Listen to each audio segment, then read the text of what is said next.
The power of your subconscious mind. Joseph Murphy. क्या आपने कभी सोचा है कि कुछ लोग बार बार सफलता क्यों हासिल करते हैं जबकि कुछ लोग लगातार संघर्ष करते रहते हैं? क्या सफलता सिर्फ मेहनत से मिलती है या हमारे अंदर कोई ऐसी शक्ति भी छिपी है जो हमारी पूरी जिंदगी बदल सकती है? दोस्तों, आज हम बात करेंगे दुनिया की सबसे प्रसिद्ध सेल्फ हेल्प किताबों में से एक the power of your subconscious mind की, जिसे लिखा है डॉक्टर जोसेफ मर्फी ने।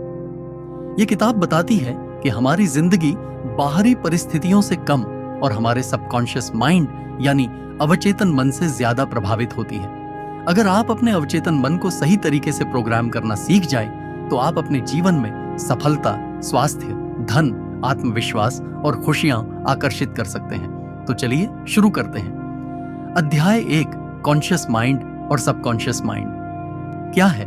डॉक्टर मर्फी कहते हैं कि हमारा दिमाग 2 हिस्सों में काम करता है।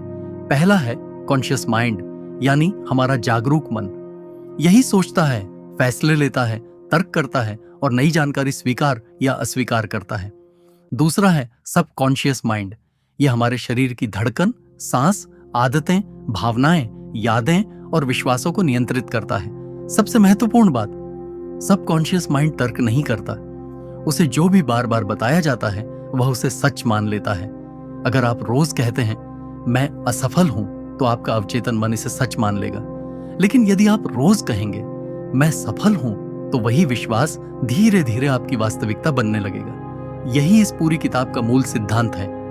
अध्याय 2, आपके विचार आपकी किस्मत बनाते हैं। डॉक्टर मर्फी कहते हैं आप वही बनते हैं जो आप लगातार सोचते हैं। हर विचार एक बीज की तरह है। यदि आप डर बोएंगे तो चिंता उगेगी, यदि आप विश्वास बोएंगे तो सफलता मिलेगी।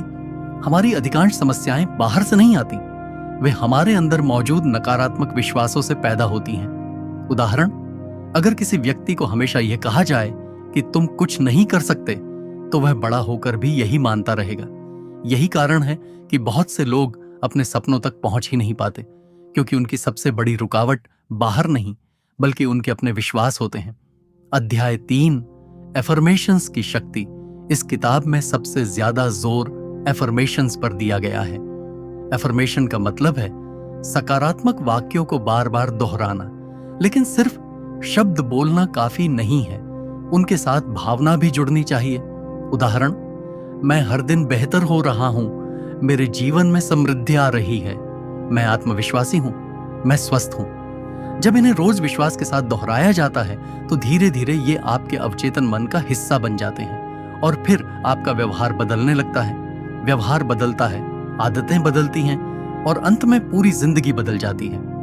अध्याय 4, विजुअलाइजेशन की ताकत। डॉक्टर मर्फी कहते हैं कि हमारा अवचेतन मन कल्पना और वास्तविकता में ज्यादा अंतर नहीं करता। इसलिए अगर आप रोज अपने लक्ष्य को हासिल करते हुए कल्पना करेंगे, तो आपका दिमाग उसी दिशा में काम करना शुरू कर देगा। मान लीजिए आपको इंटरव्यू देना है। यदि आप बार बार असफल होने की कल्पना करेंगे तो डर बढ़ेगा, लेकिन यदि आप खुद को आत्मविश्वास से इंटरव्यू देते हुए देखेंगे तो आपका प्रदर्शन बेहतर होगा।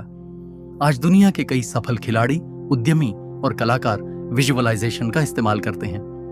अध्याय 5, डर सबसे बड़ा दुश्मन है। किताब कहती है fear is faith in failure, यानी डर वास्तव में असफलता पर विश्वास है।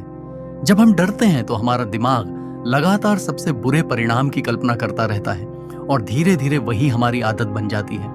डर से निकलने का तरीका है उसके उलट सकारात्मक चित्र बनाना।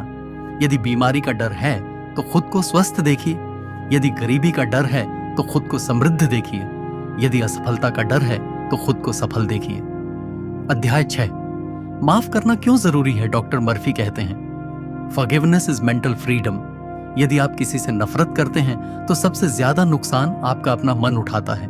गुस्सा, ईर्ष्या, बदले की भावना, ये सब आपके अवचेतन मन में जहर की तरह जमा हो जाते हैं। इसलिए दूसरों को माफ करना उनके लिए नहीं बल्कि अपनी मानसिक शांति के लिए जरूरी है।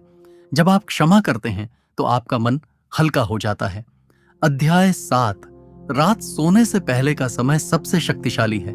लेखक कहते हैं कि सोने से ठीक पहले का समय सबकॉन्शियस माइंड तक पहुंचने का सबसे अच्छा समय होता है। इस समय आपका मन शांत होता है, इसलिए सोने से पहले अपने लक्ष्य की कल्पना करें, सकारात्मक बातें दोहराएं अपने भविष्य की तस्वीर मन में बनाएं, क्योंकि उसी समय आपका अवचेतन मन सबसे ज्यादा ग्रहणशील होता है। अंतिम सीख, आइए इस किताब की सबसे महत्वपूर्ण सीखों को दोहराते हैं। पहली सीख, आपका अवचेतन मन वही स्वीकार करता है जो आप बार बार सोचते और महसूस करते हैं। दूसरी सीख, नकारात्मक विचार आपकी सबसे बड़ी बाधा है। तीसरी सीख, एफर्मेशंस और विजुअलाइजेशन आपके विश्वास बदल सकते हैं। चौथी सीख, डर की जगह विश्वास को चुनिए। पांचवी सीख, सोने से पहले अपने मन को सकारात्मक विचारों से भरिए। और सबसे महत्वपूर्ण बात, आपकी जिंदगी परिस्थितियां नहीं बदलती, आपके विश्वास बदलते हैं और विश्वास आपकी परिस्थितियां बदल देते हैं। यदि आपको यह सारांश पसंद आया हो तो वीडियो को लाइक करें, चैनल को सब्सक्राइब करें और कमेंट में बताइए कि अगली किस किताब का सारांश देखना चाहेंगे। धन्यवाद।